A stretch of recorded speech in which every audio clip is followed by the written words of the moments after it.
Hello students, आप सभी का मेरे चैनल पर एक बार फिर से स्वागत है। दो वीडियो अभी तक हम प्रोविजनल रिजर्व के चैप्टर पे छोटी-छोटी कर चुके हैं। तीसरी वीडियो शॉर्ट में, जिससे आप छोटे समय में सीख पाएँ उन चीज़ों को और जो आपको ज़्यादा आसानी से याद रह सकें। तो आज की वीडियो का हमारा टॉपिक है टाइप्स ऑफ रिजर्व। तो रिजर्व हमने पढ़े थे, या लास्ट वीडियो में जब हम डिफरेंस कर रहे थे तो वहाँ हमने देखा था रिजर्व दो प्रकार के होते हैं। एक को हम जनरल रिजर्व कहते हैं और एक को हम स्पेसिफिक रिजर्व कहते हैं। अब क्या होते हैं ये अभी हम सीखते हैं, देखते हैं। तो सबसे पहले आता है हमारा जनरल रिजर्व। तो नाम ही बता रहा है कि जनरल है, मतलब कि किसी भी पर्पस में यूज किया जा सकता है। तो जब पर्पस जो है रिजर्व को बनाने का स्पेसिफाइड नहीं होता तो उसको हम जनरल रिजर्व कह देते हैं। सिंपल सा meaning. It also termed as free reserve, इसलिए इसको फ्री रिजर्व कहते हैं। मतलब कि ये कहीं भी यूज हो सकता है। मैनेजमेंट इसको चाहे तो कहीं भी बहुत आसानी से यूटिलाइज कर सकती है, किसी भी पर्पस में। तो जनरल रिजर्व किसी भी पर्पस में यूज किया जा सकता है।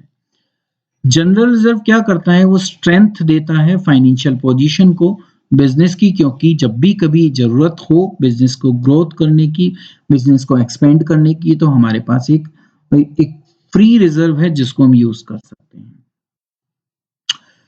दूसरा आता है स्पेसिफिक रिजर्व। नाम ही बताता है स्पेसिफिक है, बता रखा है कि किस पर्पस के लिए है। तो specific reserve is the reserve which is created for some specific purpose. तो एक विशिष्ट उद्देश्य के लिए उसको बनाया जाता है, और उसको जो जो यूटिलाइजेशन है उसका मतलब कि हम उसको यूज कर सकते हैं, वो उसी पर्पस के लिए कर सकते हैं जिस पर्पस के लिए उसको बनाया गया है। मतलब कि जनरल रिजर्व की तरह नहीं है कि कहीं भी यूज हो जाए। जिस उद्देश्य के लिए इसको बनाया गया है उसी के लिए हम यूज करेंगे। एग्जाम्पल देखें तो डिविडेंड इक्विलाइजेशन रिजर्व, अभी देखेंगे क्या होता है। Workman compensation fund, investment fluctuation fund, debenture redemption reserve. एक एक करके समझते हैं ये क्या होते हैं, और जो इनमें पैसा होता है वो क्या वहीं पर यूज हो सकता है, जो जिसका आंसर है बिल्कुल हाँ। सबसे पहले है डिविडेंड इक्विलाइजेशन रिजर्व। तो ये जो रिजर्व बनाया जाता है वो डिविडेंड को इक्विलाइज करने का, मतलब डिविडेंड में यूनिफॉर्मिटी लाने के लिए। अगर कंपनी 10% का डिविडेंड दे रही है तो कंपनी 10% का देती रहे। प्रॉफिट बढ़ रहा है तो भी, प्रॉफिट कम है तो भी।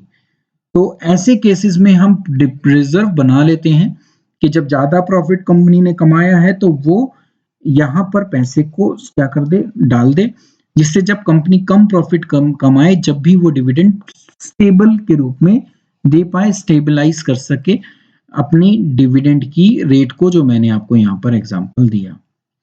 तो जब कंपनी अच्छा प्रॉफिट कमाती है तो हम क्या कर देते हैं, कुछ अमाउंट ट्रांसफर कर देते हैं डिविडेंड इक्विलाइजेशन रिजर्व में। ठीक है, ज्यादा रेट डिविडेंड की ना देकर, कि हम ऐसा नहीं कि 15% डिविडेंड दे, नहीं, डिविडेंड 10% दिया जाएगा, बस कुछ पैसा हम कहाँ ट्रांसफर कर देंगे, डिविडेंड इक्विलाइजेशन रिजर्व में। जब कंपनी कम पैसा कमाती है तो हम जो ये रिजर्व अमाउंट है इसको यूज करते हैं किस लिए, कि वो रेट ऑफ डिविडेंड जो है वो मेंटेन की जा सके 10 पर। तो ऐसा नहीं है कि कम प्रॉफिट हुआ तो 5% डिविडेंड दे दे। तो डिविडेंड सेम रेट से दिया जा सके, इसके लिए क्या कहते हैं, रिजर्व को बनाया जाता है।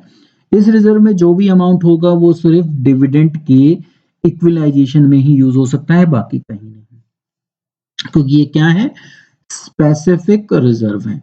अब आता है वर्कमैन कंपनसेशन फंड। तो नाम ही आपको बता रहा है कि ये इसलिए बनाया गया है कि जब भी कोई क्लेम वर्कर का आए किसी भी एक्सीडेंट या कोई और अन्य कारण से, तो उस समय हम वर्कमैन के कंपनसेशन में इस रिजर्व को यूज कर सकें, अदरवाइज हम इसको छुएंगे भी नहीं।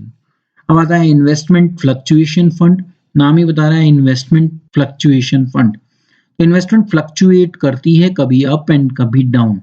ठीक है, तो जो भी मार्केट वैल्यू होती है और जो हमारी बुक वैल्यू होती है उसके डिफरेंस को मेंटेन करने के लिए, या उस पोर्शन को कवर करने के लिए हम क्या बनाते हैं, इन्वेस्टमेंट फ्लक्चुएशन फंड बनाते हैं। तो ये क्रिएट किया जाता है जिससे जब कभी भी इन्वेस्टमेंट की वैल्यू डिक्लाइन हो तो हम यहां से यूज कर कर उसकी जो वैल्यू है उसको मेंटेन कर सके।